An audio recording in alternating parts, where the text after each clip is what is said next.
YNW Melly and YNW Bortlen were together when Sack Chaser and Juvie was shot. Bortlen automatically got roped into the case too, as he was the one who took them to the hospital. He's been standing as Melly's co-defendant, but recently decided to snitch on YNW Melly. Here's everything Bortlen has done so far to implicate Melly in the double homicide case the state of Florida has against him.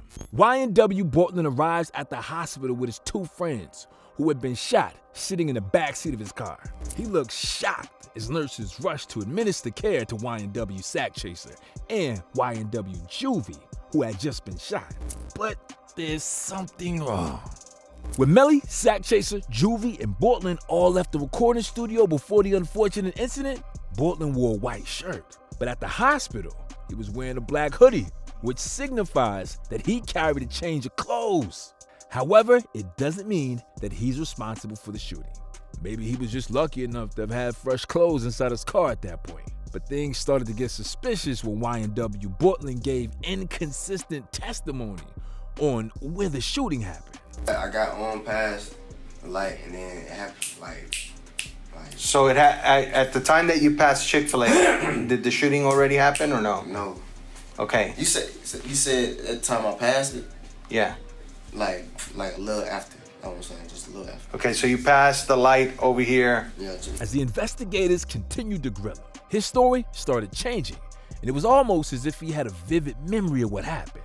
It was surprising because he said he was trying to hide his head and get out of the way, but he somehow remembered how everything happened. Now, we're not making any judgments here, but if you tell different stories about the same situation, you lying or hiding something, bro. Yo, before Bortlen got implicated in the case and was arrested, he went on IG Live. His intention wasn't to talk about the case, but his fans, as usual, asked about it. It seemed like Melly was also in the room with him, but he wasn't in the video. YNW Bortlen said he and Melly were innocent, which he repeated a lot of times. As if it wasn't enough, he posted it in the live comment section to really pass across the message. Bingo. Me and Melly, innocent. Innocent. On the day of the incident, detectives interrogated Bortlen at the hospital. During the interrogation, the police officer asked if Bortlen had recently fired a gun, but he said no. The detective responded by saying, "You know we can tell." Bortlen got defensive, and the detectives had to reassure him that they weren't accusing him of anything. They were just asking some questions. Have you fired a gun today? No. You know they're gonna be able to tell, right? Yeah, but I ain't firing no gun. Okay. How I'm firing? I'm asking you. I'm not accusing you of anything. It's normal for YNW Bortlen to feel concerned in this kind of situation, especially with the issues surrounding the death of Sack Chaser and Juvie. Do you remember the claim Juvie's dad made about Melly killing the rappers for money? Well, it would have been very easy to implicate Bortlen with that story too, because he didn't have any split of the $500,000 that the rappers were supposed to share. The detective went on to school YNW Bortlen on self-defense. He said if someone had shot at Bortlen and he shot back, then he acted out of self-defense, which isn't a crime. But Bortlen continued insisting that he didn't touch any gun that day. The law allows you to do that, but I just want you to be straight up with me, okay? Because if we test your hands and stuff, it's gonna tell us if you shot a gun today. No, I didn't shoot any gun today. I didn't shoot no gun today, sir. I was driving. I didn't shoot no gun. The forensic team in charge of the double homicide case decided to run tests on YNW Bortlen's fingers to determine if he was telling the truth. 0 particles characteristic of heart residue, and two-component particles.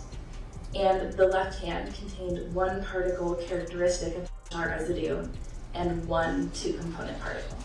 Okay. It turns out there was at least 1% of gunpowder residue on Bortlen's fingers from the day of the incident. Here's how police can measure gunpowder residue on your hands. Small amounts of antimony, a very rare element, are present in ammunition. When a shooter fires a gun, a cloud of fine particles covers their hand, which may end up as important evidence in the case of a shooting. The cops then use the instant shooter identification kit to test the shooter's hand to get those particles, and the results are right 90% of the time. Another way to test whether a shooter fired a gun is to use cotton swabs on their hand and then send those swabs to a forensic lab for testing. Either way, YNW Bortlen was caught in his lie. The thing about court cases is, the most insignificant lie becomes significant in front of the judge. When the defendant tells a lie, their testimony in court can become void through the attorney's argument. If you've been dropping inconsistent stories, why should anyone all of a sudden believe you? It was those lies that eventually worked against Bortlen when he wanted to testify against Melly.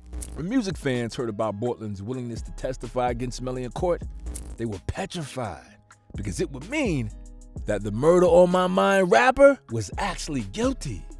Miss Bradley. Is that poor little Henry? Yes, sir, he's present. That you in the back of the Status conference. Come on up. And I guess you're already trial with co-defendant, I know. We're set for October 3rd for trial. Status conference in September. I think we're off schedule. On July 1st, YNW Bortlen appeared in court, but did not speak against YNW Melly yet. He has been under house arrest because he didn't have an extensive criminal history like YNW Melly. So we wanted to see if the judge could change the conditions of his house arrest. The rapper wanted permission to go to church and travel for shows, but the judge refused. Since the time YNW Bortlen first appeared in court till now, Melly's lawyer has maintained that he can't testify against him in court because he lies. Those were not Mr. Demon's lies. Those were his lies. Cortland Henry shows up at Memorial Hospital, Miramar. You don't see him sitting there, but where you will see him sitting is in the driver's seat of a car with 2 dead bodies. According to the rapper's defense team, YNW Bortlen showed up at the hospital with new clothes and lied throughout the investigation. They also argued that he didn't have any injuries on his body, despite claiming to have been in a drive-by shooting. Not admitting those. All So right. the videos of him in the bathroom with the sack of cash. Anything where he's flashing all the cash, I don't see how any of those things are relevant. They're more prejudicial and probative. The gun is more prejudicial and probative. I'm not letting it. YNW Melly's lawyers have been trying to pin the crime on Bortlen. Why? We don't know yet, but the state of Florida doesn't have any case against Melly because they haven't found substantial evidence against him yet. If his attorneys can shift the focus from him, they'd be able to save their client from the impending death sentence. You have the projectile coming in, exiting through the top of the skull, and then continuing through the windshield. But even with the way Melly's defense attorney are trying to shift the goalpost, it's still circling back to the rapper. When Melly and Bortlen were initially investigated, they claimed it was a drive-by shooting. But new evidence discovered by the detectives showed that the bullets found in the car from the drive-by didn't have blood on them. Plus, the bullet marks on the car didn't match the points where Sack Chaser and Juvie were hit. Right now, the prosecutors are hoping for one true testimony from either Melly or Bortlen. If YNW Melly is actually guilty for the death of Sack Chaser and Juvie, here's what will happen if Bortlen were to snitch. First off, Bortlen could also get sentenced for abetting a crime and lying to detectives, wasting their time investigating. Now, he was let out on bond and placed under house arrest, where he has been able to drop new music.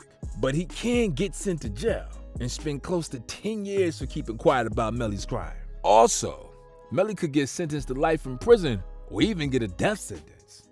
If the gang affiliations about Melly are true, Bortlen and his family's life may be in permanent change. Melly's lawyers can argue that Bortlen isn't trustworthy because he has been telling lies since the start of the trial. And really, that's the only case they have against him. But if Melly is innocent and Bortlen lies against him, there's a good chance he ends up in jail, which may be after Melly has already suffered the worst punishment ever. So Bortlen is probably calculating his losses before snitching. On the 19th of July, YNW Melly's best friend testified for him in court. He claimed that Melly was in the house when he got the news of Juvie and Sack Chaser's death. When you heard that, did you see Melly in the house? Yes. Did you see Melly how he was dressed in the house? Yes. What was he wearing? Shorts a t-shirt, I think. Okay. When asked what Melly was wearing on that day, he said the rapper wore shorts and a t-shirt. His best friend said that after hearing the news of Juvie and Sack Chaser's death, they went to Fredo's house crying. What did you guys do? We were already dressed and stuff, so we just left with Fredo's house. Was anybody upset or crying? Yeah, we all were crying. Based on this testimony, it would appear that YNW Melly wasn't in the car during the shooting, and he was just as shocked as everyone else to hear that his friends were dead. But the part that bugs prosecutors the most is how quickly he was able to move on. In light of this information, it became even harder for the jury to make a decision. So on the 22nd of July, they sent an inquiry form to the judge, letting him know that they couldn't make an unanimous decision, and every member on the team had different opinions. Check the box, ask the following question. What if we can't come to a decision? Everyone is stuck on which side they've chosen, signed by the foreperson. Judge John Murphy then told the jury what to do when they stuck in a deadlock. He asked to continue deliberating, and if in 3 days they still can't make a decision, he'll change the members of the team. But I want you to go back to the jury room, then taking turns, tell each of the other jurors about any weaknesses of your own position.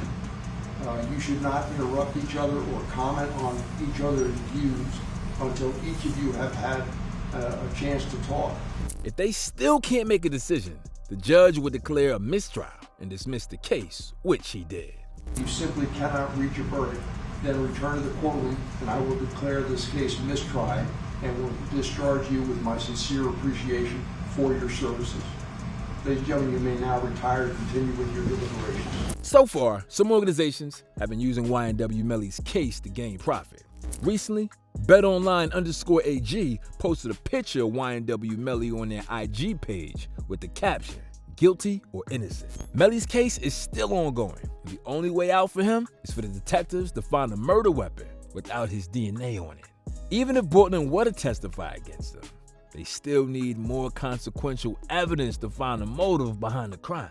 Juvie's dad speculated that Melly killed his friends because of money, while the prosecution says he committed the crime because of his gang affiliation. But his lawyers argue that because he throws gang signs doesn't mean he's actually a member.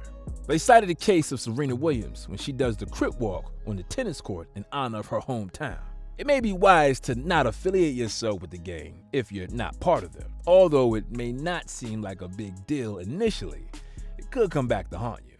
Just like YNW Melly, much progress hasn't been made in terms of the investigation, so if his lawyers can't get the judge to drop the case, Melly will be let out of trial. He's already having a hard time contacting his family from jail, so his fans are trying to remain hopeful regarding his release. There are a lot of things coming out to play against Bortlen if he were to snitch on YNW Melly. We have already highlighted most of the issues he could face if he talks against Melly, but the major one would be Melly's attorneys using his own testimony against him. If that happens, it could implicate him further, especially considering the fact that the forensic team already found traces of gunpowder on his hand from the day of the incident. Anyway, Bortlen is not safe in this case either way. But we don't know the entire truth surrounding Sack Chaser and Juvie's death, so we won't run with any conclusions just yet.